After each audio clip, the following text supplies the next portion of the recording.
Hi everybody, hope you're doing well. Today I want to talk to you about what is an old soul. Many times I have people that ask me, many times I have people that think that certain children are old souls, and some are, but some aren't. The definition of what an old soul is how many lifetimes a soul experiences to come out with the wittiness and the experiences of what they do and what they say.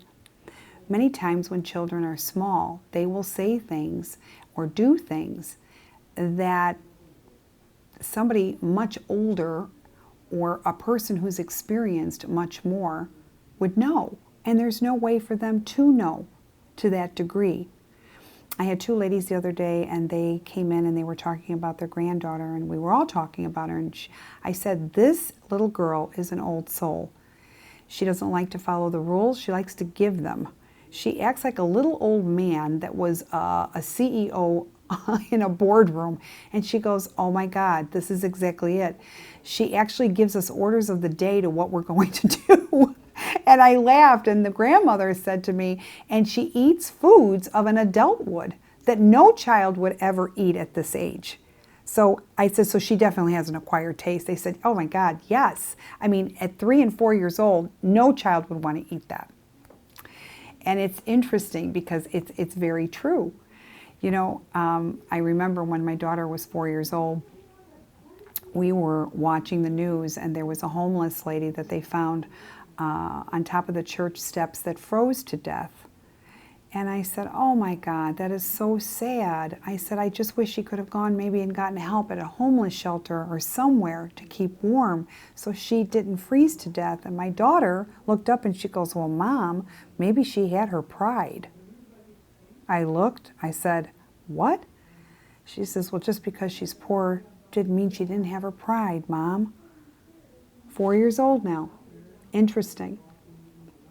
You know, many times I talk about my husband, and I'm very fortunate to have him, but he has taught me a lot through the years, and he's the most calmest, gentlest soul, and this is a man that will help anybody, and he looks at the good in everything and never complains. I think that's his biggest virtue. He's not a crybaby. He doesn't complain. He doesn't say, why me?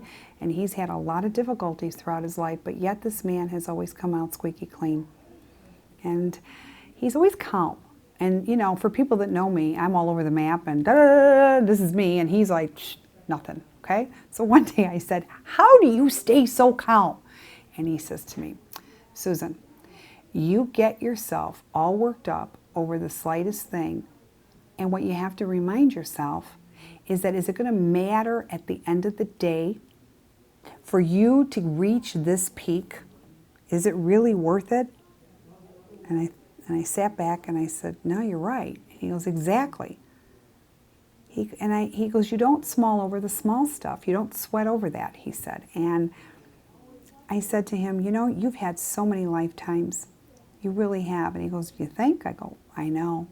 I go, you come with such wittiness, but you also can decipher from the difference of what's important versus what is important. When you see people like that, they have had many lifetimes to sort those out, and they know the difference with lifetime experiences. You know, I always say, do you ever see a handicapped person? And you always see that they always seem to have an inner strength. And you say, wow, they're such an inspiration. Well, they signed up in a pre-birth assignment saying, you know what, I'm going to take this on. And maybe I'm here to teach maybe my mother or my father or my sister or my brother to see what they're going to get out of it, having to take care of somebody like me. Or maybe research. Maybe somebody like us, that we have enough people that are sick, there's going to be something that can be done. So there's different reasons. Do we sign up for many things? We do. And we have to go full circle. We have to be handicapped. We have to be the abuser, the abusee, a gay person, a white person, a black person, a rich person, you know, an Asian person, a poor person. And you're going to say, really? Yeah, we have female, male. We have to go through everything full circle to experience. So each lifetime, hopefully we're learning, but we're also learning the empathy chip for us not to judge, because we were maybe one of these people in those roles in a previous life. So when you see an old soul, such as somebody like my husband who I spoke about, who doesn't let so much affect them and understands what really to care for, this is somebody who has lived multiple times in so many roles. And he's a special human being because of that. So I hope this has enlightened you, but an old soul truly is the history of where the soul has come from and how much more maybe it's going. Okay? So if you have that person, whether it's your child, your mate, your best friend, whoever it is, a mentor, cherish them, because they're teaching, and chances are in previous lifetimes they've always been teachers and divine healers. Okay? I hope this has enlightened you. I wish you all the best always. And like I always say, the day that we stop learning is the day it's truly over. Make every day something that we can take away to enrich our spirits and our souls.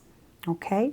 So subscribe to YouTube, subscribe to Facebook. Many more videos are going to be coming, and hopefully to continue to enrich and enlighten and food for thought.